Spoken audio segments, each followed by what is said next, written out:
मैं सतीश पापड़ीवाल, राजधानी कृषि मंडी, सिक्कर रोड, जयपुर। इसके बाद आज हमारा धरना प्रदर्शन है। 13 अगस्त से जो यूजर चार्ज लगाया है, यदि भजनलाल सरकार, राज्य सरकार नहीं सुनवाई करती है, आज हम दीपावली के मौके पे अपने बाल बच्चों को, बीबी को छोड़ के यहाँ आए हैं, धरना दिया है। तो ये मानो व्यापारियों की कितनी बड़ी पीड़ा है, समझना चाहिए। भजनलाल जी खुद जमीन से जुड़े हुए हैं, उसके बावजूद व्यापारियों की पीड़ा नहीं समझ रहे, व्यापारियों को बुला नहीं रहे, बैठ के मीटिंग नहीं कर रहे। यदि सरकार नहीं सुनेगी तो आने वाले टाइम में हमारी सारी मंडी की चाबियां भजनलाल सरकार संभाल ले और अपने गवर्नमेंट के अधिकारियों को बैठा के दुकानें चलाए। हमारे को इससे छुटकारा दे। और आगे यदि आपने ये यूजर चार्ज नहीं हटाया तो दीपावली के बाद हमारा घोर प्रदर्शन होगा, घोर प्रदर्शन होगा। हो सकता है हम ट्रेनों के नीचे आके कट के मर जाए, इसमें भी कोई वो नहीं है। हम मर सकते हैं, जल सकते हैं, कट सकते हैं, लेकिन हमारी सुनवाई नहीं होगी तो हम कुछ भी कर सकते हैं। हमारी बीवियां, बच्चे सब रोड पे आके बैठ जाएंगे। सरकार को बहुत बार ज्ञापन दिया जा चुका है, सरकार की कानों में बिल्कुल जू नहीं रेंग रहा है। आज मंडी के अंदर 0.5% यूजर चार्ज लगा करके पूरी मंडियों को वीरान कर दिया गया है। क्योंकि मंडी के अंदर बैठे हुए लोग अगर 0.5% टैक्स देंगे और मंडी के बाहर वाले 0.5% कम देंगे, तो आप बताओ जितनी भी समय प्रदेश में जितनी भी मंडियां हैं वो कैसे व्यापार करेगी। आज मंडी में जाने का मतलब है, एक व्यापारी जो मंडी में आता है उसका मेन मकसद ही यही होता है कि वहाँ जाए, एक जगह सारी वस्तु मिल जाए। आज सारे व्यापारीगण को, जितने भी मंडी के व्यापारीगण हैं, उनको एक झटके में बेरोजगार कर दिया गया। आज 2 महीने से कोई रोजगार नहीं है।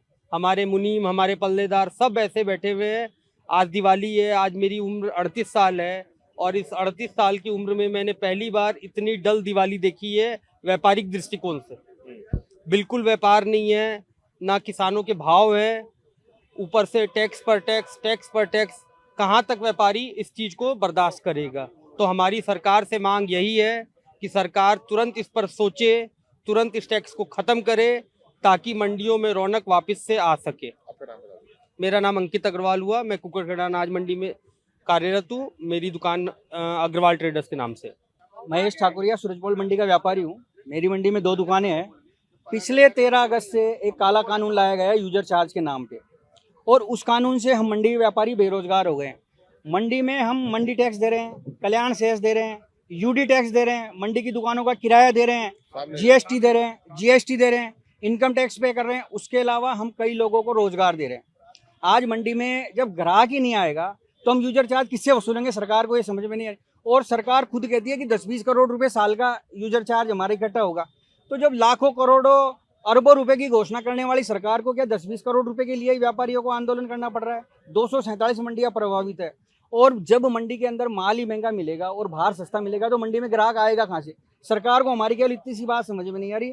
और हमने इतने दिन के 1.5 महीने के प्रकरण में ये नोट किया कि सरकार को सरकार नहीं चला रही, सरकार भी अफसर ही हावी है, अफसर ही चला रहे हैं। अफसर जो कहते हैं वही बात मानती है। आज व्यापारी 1.5 महीने 2 महीने से एक लोगों के पास भटक चुका। मदन जी राठौड़ से मिल लिया, मुख्यमंत्री से मिल लिया, प्रधानमंत्री को ज्ञापन दे दिया, अमित शाह जी को ज्ञापन दे दिया, दामोदर जी अग्रवाल सांसद है भीलवाड़ा, उनको समझ में आ गई बात, और सतीश जी पूनिया से मिल लिए और संघ के पदाधिकारियों से मिल लिए। पर सरकार किसी की सुनने के लिए तैयार नहीं है।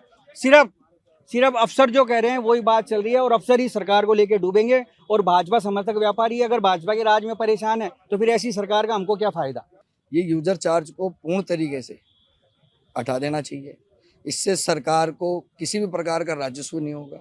इससे बिल्कुल मंडियों के व्यापारियों की स्थिति इस तरीके से बिल्कुल ख़राब हो चुकी है कि वो मंडियों से बाहर पलायन कर चुका है और व्यापार इतना बाधित हो चुका है कि 13 अगस्त के बाद में व्यापार पूर्ण तरीके से, संपूर्ण तरीके से बंद हो चुका है। अब हमारी इस दिवाली के ऊपर में हम व्यापार बचाएं, हमारा व्यापार कैसे होगा? हमारे बाल बच्चों को हम क्या ले जाके दिवाली पे देंगे? हमारे को सरकार, हम इनके क्रमठ कार्यकर्ताओं पे, क्रमठ वोटर हैं इनके, जो हमारे साथ में ये अन्याय क्यों? और आगे तक हमने जब इतनी सुनवाई के लिए आगे हम सब पदाधिकारी के पास में गए और भी प्रमुख हमारे आरएसएस संघ के अधिकारी के पास में गए, तो क्या व्यापारी वर्ग इनका वोटर नहीं है? क्या व्यापारी वर्ग इनका शुभचिंतक नहीं है? क्यों इतना अन्याय हमारे साथ में हो रहा है? आज रोड पे व्यापारी आके धरना दे रहा है यहाँ पे, तो ये क्या कमी रही होगी सरकार की? और सरकार की जो सलाहकार की जिन्होंने ये यूजर चार्ज का प्रस्ताव दिया है, क्या उनकी मंशा है? ये सरकार ने कभी जानने की कोशिश नहीं करी। सरकार के इस मुद्दे से, इस माहौल से बिल्कुल मंडियां और जितने भी हमारे मुनीम पल्लेदार हैं, लाखों की तादाद में बेरोजगारी है। 13 अगस्त से बिल्कुल पूर्ण तरीके से ये जीरो हो चुका है। तो मेरे सरकार से हाथ जोड़ के विनती है कि ये परिवार आपका है, इस परिवार के लिए आप सुगद और सूक्ष्म रूप जितना भी हो सकता है, आपका जितना बड़ा रूप आप कर सकते हो आप कर लें, पर व्यापारी अपनी मांग पे अड़ा रहेगा, यूजर चार्ज नहीं सहेगा, कारोबारी मंडियां हो गई वीरान। और भजनलाल सरकार जागो और पहचानो हमारा भी नाम। राकेश खंडेलवाल, अध्यक्ष जयपुर बिल टिकट दलाल एसोसिएशन। यूजर चार्ज के बारे में ये कहना है कि सब मंडियां पूरी वीरान हो गई है 13 अगस्त से, तो गवर्नमेंट इस पर ध्यान देकर इसको तुरंत हटावे, यही मेरी सरकार से निवेदन है।